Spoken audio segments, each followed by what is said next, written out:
నమస్తే. జాతక చక్రంలో రవిగ్రహం బుధగ్రహం కలియుకున్న జాతకులు మంచి వ్యాపారవేత్తలు అవుతారు. మరి ఇలా కలయిక ఉంటే బుధాదిత్య యోగంగా వర్ణించారు మన ఋషులు. మరి ఈ యోగంలో వారు మంచి వ్యాపారవేత్తలు, అట్లాగే మంచి ఉద్యోగాలు చేసేవాళ్ళు కూడా ఉంటారు. మంచి అంటే ఏంటి, మంచి హోదా కలిగి ఉంటారు. వీళ్ళు మాట్లాడితేనే 10 మంది వాళ్ళ చుట్టూ చేరుతారు.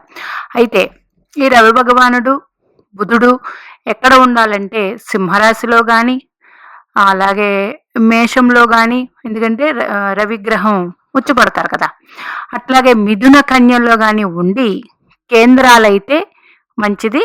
ఫస్ట్ క్లాస్ రాజయోగం. కోణాలు మంచిదే.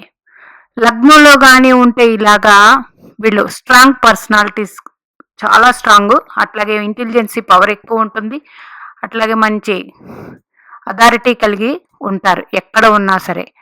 అట్లాగే ద్వితీయ స్థానంలో కొంతమందికి ఉంటుంది, వీళ్ళకి వాగ్ధాటి ఉంటుంది. మరి అన్ని రకాల శుభాలు కూడా ఉంటాయి.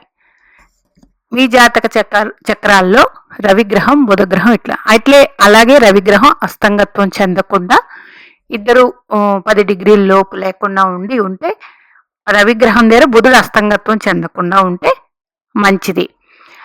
రవి బుధ గ్రహాలు ప్రజెంట్ కలిసే ఉన్నాయి మకర రాశిలో.